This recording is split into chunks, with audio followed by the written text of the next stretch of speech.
Societies did not used to be ruled by governors and mayors and congressmen and senators and presidents and all this stuff. It used to be the priests were in charge. And the reason that the priests were considered the tip top of the hierarchy, the priests were the government, was because in ancient times, going back to ancient Samaria, the priests were the ones, the reason that they became priests is because these are people who started out. The original first priests on the face of this planet were just regular people. How do you think a priest became a priest? How did this become? Did you ever stop and think about that? How did the whole, how did the title or the job description of priest ever come into being in the first place? Most people don't stop to think about that. What did people just say? Okay, I'm deciding to devote myself to this religion or whatever it is. No. How did it originally start? Well, it originally started because of people that had divine interaction with the gods, or if you like, extraterrestrials. And these were the people that were put in charge of basically ruling over the slaves and the cattle and then just the regular everyday people. And they started to figure out that they could either tell everybody everything that they knew, which would then do away with the priest's job. You see, everybody was venerating the priests, and everybody was saying, the almighty priests, they have all the information and they have all the power and they rule over the society.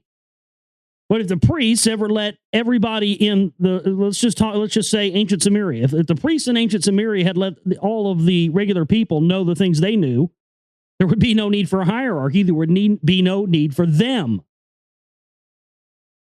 And that preys on a very instinctive human sort of psychological emotion, doesn't it? Or more aptly, what we see in things like, 2001: A Space Odyssey, how the computers are programmed to ensure their own survival at all costs. And that's sort of how power came to be, is people figured out if they only told the people a small amount of truth and kept the rest to themselves and gave them fear with a little bit of truth mixed in, and a little bit of truth mixed in with a fear, and a few admonishments here and there, that they could gain a great deal of power. So these things, you had these in all societies. You've had these in all major societies throughout the world, in all cultures. And they have different names. But, it's interesting that in Native American tribes, the shaman, and how shamans came to be is the same way. These were the people these were the trailblazers, these were the people that were willing to make that trip into the abyss and then come back with the knowledge that they had. And hopefully other people would gain from that experience. That's what the shaman did. And they were always seen as people who were knowledgeable and wise and had a great deal of connection with the spirit world and other realms of reality beyond the material reality, but they weren't in power over the people, you see. Another reason why natives of all lands throughout the world have been eliminated, because they show the best example that we have of societies being able to operate without a hierarchy. Yes, you have the shaman, and there's somewhat of a hierarchy, but they don't hold sway over their people by using the knowledge they have and the knowledge that they've going into spirit trances, or going, different psychedelic substances, ayahuasca, psilocybin mushrooms, peyote, on and on and on. So instead of all the people having to go through these great depths to gain insight, the tribal leader would go into those depths, gain insight for the tribe, bring that information back, and all would benefit. Completely opposite model. And I find this highly interesting, is that model existed prior to the alleged genetic tinkering that was going on in ancient Samaria and where it is now Iraq. Mesopotamia. Because what it proves, if it's indeed true, is it proves this. It proves that a hierarchy and a structure of power to rule over the people is not something that is indigenous to the true people of planet Earth and something that is not truly indigenous to this planet. So by that definition, it is something that would have to have been introduced. That is what I find is interesting, and I find it to be true. Because, again, we had natives and tribal people throughout the planet living for years. And when you always start to see people being enslaved is the time in which the priests, which then we now know as the government, start to manipulate the people by the benefit of the things that they know. That's what happened with the priests in ancient Babylon and Egypt and on into Rome, and that's how all societies have gone. Because none of this was ever intended for us to be enslaved. We are supposed to be free. But we haven't figured that out yet. We know it, but we're allowing ourselves to buy the lie because we look around us and we see society, we see buildings and cars, and we see TV, and we see celebrities, and we think to ourselves, well, it can't be all that bad, otherwise we wouldn't have gotten all this, right?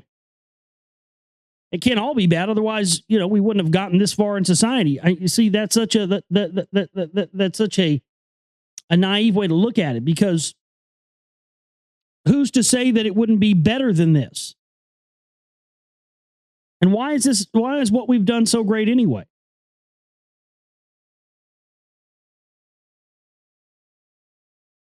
That's the real question. So I think that I think it's a very, and I thank Rick for his question there. I think what we can safely say is that no matter what these groups call themselves or what we call them, they're all a part of the same master plan system. That is creating this artificial hierarchy and then getting us to give our allegiance to that hierarchy. It's created out of phony anyway. I mean, why is it that we still allow ourselves to be ruled over by other people, other human beings?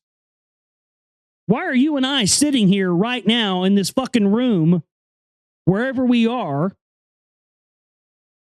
allowing ourselves to be ruled over and dictated to by allegedly, and I will use that word allegedly, you know what I'm talking about, allegedly, other humans that are just like us? And of course, it's questionable whether or not these people at the highest levels are human anyway, but let's not go into that right now. We've gone into that enough. The billions of fucking times we talked about that shit on the show. What I'm saying is, why do we love and feel the need for a hierarchy? Because if you answer that question, then all the other questions about religion and science and the rest of that stuff go out the window and are answered for you as well. The question of why do we feel the need to have a hierarchy is the same as the question which a lot of people have asked and said before, but nobody seems to only ask the thing about the hierarchy, but it's the same thing. Why is it that humans are the only creature that requires a religion? That's because we were supplanted with one. We don't naturally, a religion is not something that is necessary for our survival. But why do we feel that it is? Same thing with a hierarchy. These are things that have been planted into us, introduced to us. They are not necessities for our survival.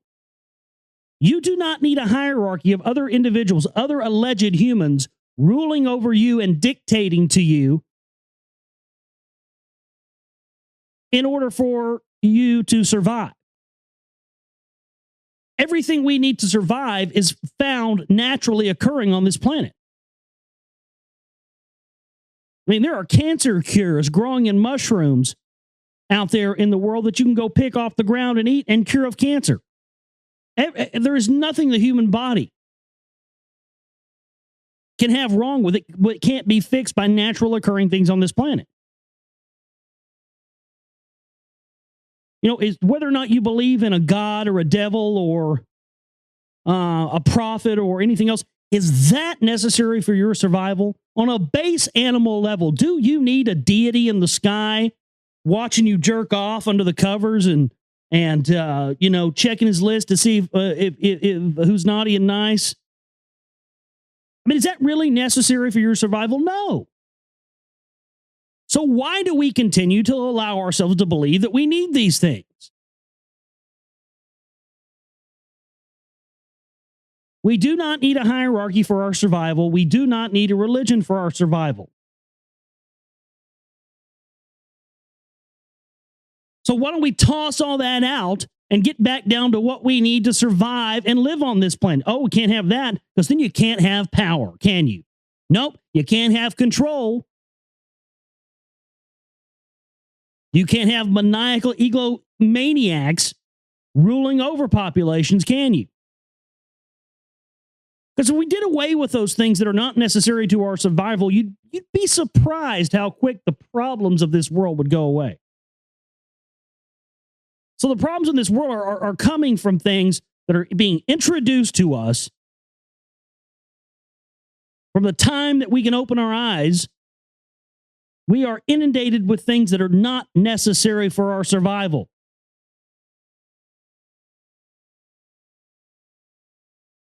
And that's where we need to start identifying the source of the problem at. Not running around screaming and yelling about who's a shill and who's not a shill and who's a Jew and who's not a Jew and who's a Jesuit and who's not a Jesuit, but who are the people that we can identify at the highest, deepest core of this, who are introducing things into the human experience that are not necessary for our survival. Number one, a religion, and number two, a hierarchy. And as my research has found, it goes directly to the people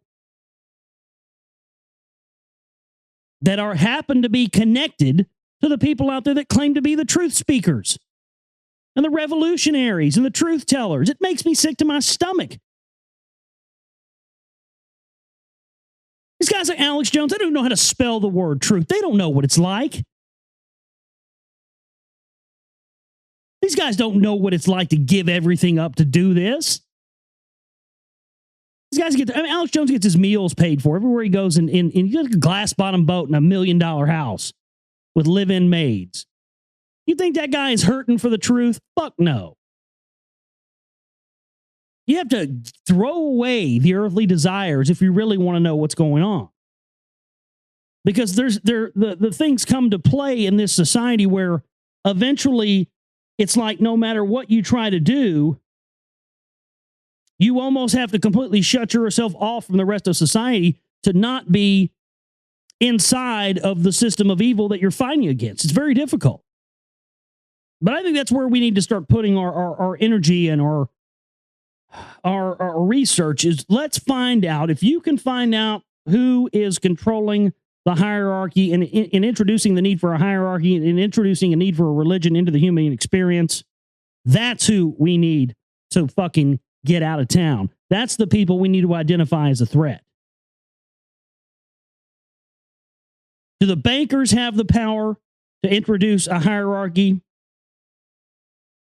and a religion? They sure don't. Because the bankers are but another minion of this much higher power we're discussing. All of these groups. Now, what's highly interesting is that with this group, the Council for National Policy, they what makes them more powerful than a group like the Council on Foreign Relations or the Trilateral Commission or the Bilderberg Group is that this is a group that has direct ties with the people that are introducing a culture and introducing a hierarchy and in religion to us. introducing that into our artificially into our human experience.